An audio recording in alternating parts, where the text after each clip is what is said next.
On va poser une question à présent, ça vous intéresse sûrement. Quel est l'équivalent chinois de l'aspirine? Comment s'appelle le smecta en Inde? Nombreux sont les voyageurs qui se sont un jour trouvés désemparés devant les rayons d'une officine à l'autre bout du monde. Et bien ceux qui possèdent un iPhone, un iPad peuvent désormais partir l'esprit tranquille grâce à une application qui permet de trouver l'équivalent commercial d'un médicament, et ce dans 220 pays. Ça s'appelle Convert Drugs Premium et c'est une application qui a été lancée en 2012 par Daniel Elbaz, un pharmacien français de 61 ans. Daniel est avec nous ce matin en direct depuis Ra'anana. Bonjour, merci d'avoir accepté notre invitation dans cette émission, Daniel, à distance.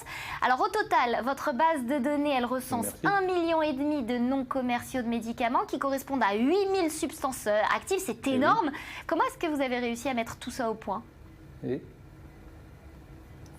Écoutez, cette application a été faite, je l'ai faite depuis l'application, comme vous l'avez dit, depuis 2012. Mais la base de données, je l'ai montée au fur et à mesure. Ça fait une dizaine d'années que je travaille sur cette base de données. Et tous les jours, je m'applique à mettre des nouveaux noms, les nouveautés, etc. Enfin, les nouveaux médicaments qui sortent sur le marché, que je vois dans les ministères de la Santé, qui officiellement donnent les nouveaux médicaments qui sortent.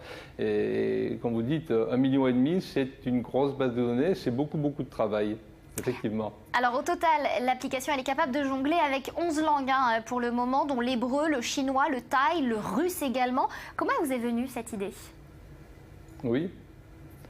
L'idée, c'est qu'au départ, je suis pharmacien d'officine, et au départ, j'étais à Saint-Olomone, dans le nord de la région parisienne, et il y avait comme chaque ville recevait des gens d'autres villes, et des Italiens qui venaient pour visiter la ville Saint-Olomone en parrainage, et qui venaient avec des ordonnances. Ah, j'ai oublié mon médicament, voilà mon ordonnance en italien, quel est l'équivalent, parce que j'en ai besoin, c'est urgent. Et à l'époque, je parle de ça il y a une vingtaine d'années, les moyens techniques étaient très compliqués, parce que les bases de données n'existaient pas, il fallait se référer au nom générique par rapport au Vidal, et ça prenait beaucoup de temps. Alors j'ai créé au fur et à mesure une petite base de données qui, pendant quelques années, montait pour l'Italie, évidemment, pour l'Algérie, parce que j'avais des clients algériens qui avaient besoin de médicaments pour leurs cousins en Algérie qui avaient besoin en urgence parce qu'il y avait une pénurie.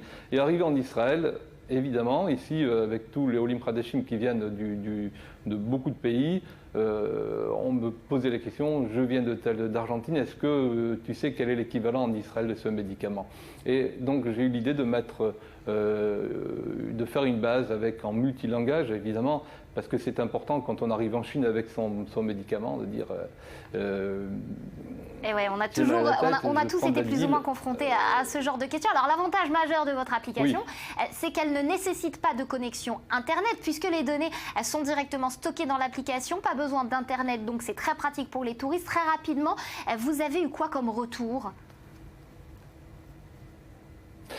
J'ai eu des retours, notamment un retour qui est extraordinaire, c'est que cette application est utilisée par des dispensaires. Parce que par exemple en Afrique, lorsqu'il y a des médicaments qui arrivent en tonnes, en carton, fermé, avec plein de noms de médicaments, dans des langues différentes, parce que ça arrive de tous les pays du monde, les dispensaires utilisent cette application pour pouvoir valoriser les médicaments, c'est-à-dire que plutôt qu'il soit, on ne sait pas ce que c'est, on ne peut pas l'utiliser parce qu'on ne sait pas ce que c'est, ils le valorisent.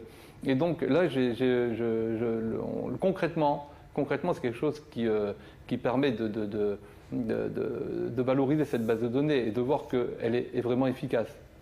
Et donc voilà, chacun y trouve son compte. Merci beaucoup Daniel Elbaz en direct donc de Ra'anana.